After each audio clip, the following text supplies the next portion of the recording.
One suspect is being held in relation to the theft of two $20 million bags of cash. Gunmen shoot couple in Clarendon. Police sergeant dies of gunshot wound.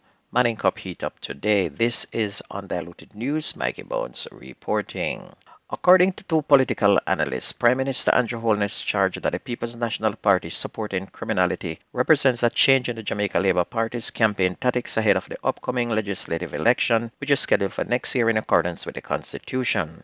The JLP leader and Prime Minister stated at a recent Manchester political gathering that the PNP tolerates criminal activity as long as it benefits the party. Political analyst Jermaine Barrett and Damian Gordon, who spoke on Power 106 Morning Agenda on Monday, claimed that Mr. Holness is now concentrating on inciting fear rather than his message of economic change. Mr. Gordon believes the shift in the campaign strategy may help to energize GLP supporters but not to expand the party's base. Meanwhile, political commentator Jermaine Barrett said that the Jamaica Labour Party should stop the blame game because it is equally responsible for the breakdown of the social fabric of the country. Mr. Barrett believes that the GLP should continue pushing its message of economic transformation, explaining to Jamaicans that they will soon see an improvement in their personal situation from the stable macroeconomy. Senator Dr. Dana Morris Dixon, the Minister of Education, is being encouraged to put in place a plan for teachers' retention in order to combat the annual migration problem. Senator Damian Crawford, the opposition spokesman on education, said he wants to see significant policy reforms and improvement like this under the Senator Morris Dixon's leadership. Senator Crawford contends that despite the Education Ministry's recognition of a teacher's departure issue, no strategy has been put in place to encourage teachers to stay in the system. According to Crawford, the retention plan should not only focus on raising teacher compensation. Meanwhile, according to Kingston Eastern Police, one suspect is being held in relation to the theft of two $20 million money bag from a beryllium courier van last week.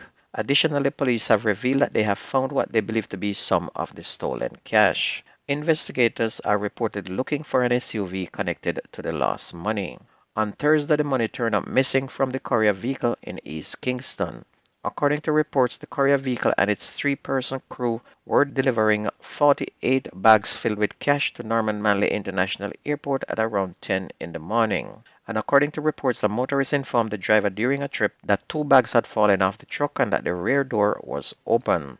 The crew chief reportedly stopped the truck and went to investigate and found the door open. He said they made several checks on Sir Florizel, Glasspole Boulevard, but did not locate the missing bags. Police have now detained one person in relation to this incident. Sunday night turned deadly for a couple in Green Meadows in Clarendon after armed men attacked them minutes apart, killing one and robbing the other. Police said sometime after 9 o'clock, the 47-year-old woman had just driven into her yard in Green Meadows from Old Harbor and noticed that the house next door was on fire. She made checks at the property and was attacked by two men dressed in dark clothing and a mask. She was robbed of her cell phone at gunpoint and ordered into her house. The authorities said about 2 minutes later her husband, 62-year-old Derek Morgan, otherwise called Jim, a truck driver, who was coming from a domino game close by, also stopped to make checks at the burning house. He was then attacked by the men, who shot him several times. He was taken to the hospital where he was pronounced dead. And it's understood that the owners of the house that was set ablaze next door were attending church at the time of the incident. The police sergeant of the Jamaica Constabulary Force who was shot by gunmen in Bridgeport, Portmore last week has now died.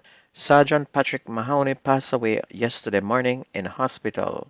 Last Thursday, unknown gunmen shot Sergeant Mahoney in his Bridgeport yard, and locals discovered the police officer with multiple gunshot wounds after hearing gunfire. He was taken to hospital right away to get help, and there is yet no known motive for the shooting, according to the Greater Portmore Criminal Investigations Branch. A Montego Bay businesswoman was killed at her Bogue Village home in St. James about 7:30 on Sunday morning. The deceased 52-year-old Althea Graham Dolly, a former personal banker, was shot multiple times by unidentified assailants. She was transported to hospital where she was later pronounced dead. And it's reported that Mrs. Graham Dolly was leaving her home to attend church when the attack occurred. On to sports, Portmore United edged Humble Lions 1-0 at Effortsville Community Center on Sunday to maintain the lead in the points table of the Jamaica Premier League. Rashan Small's 60-minute goal was all Portmore needed to win back-to-back games and extend their unbeaten run to 7 games as they now improve to 19 points from 9 matches played. Montego Bay United, they came from a goal down to beat Dunbeholden 2-1 at the Montego Bay Sports Complex, ending the St. Catherine Base Club's 3-game winning streak. The win was the first for Mobe in 3 games after back-to-back draws and saw them now stay in second place on 17 points from 6 games.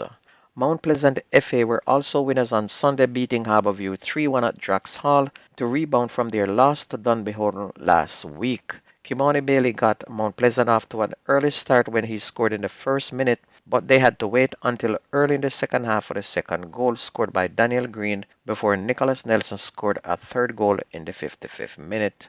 Okwesa Chung came off the bench to score a consolation goal for Harborview in time added at the end of the second half.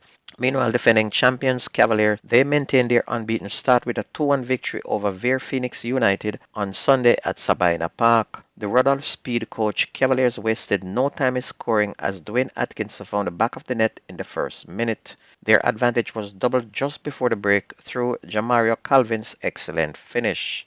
Vere Phoenix pulled one back in the 67th minute through Matthew Wu Ling, but Cavaliers held on for the 3 points. And after 4 wins and 3 draws, Cavalier now move into 4th on 15 points, while Vere remain 9th on 8 points.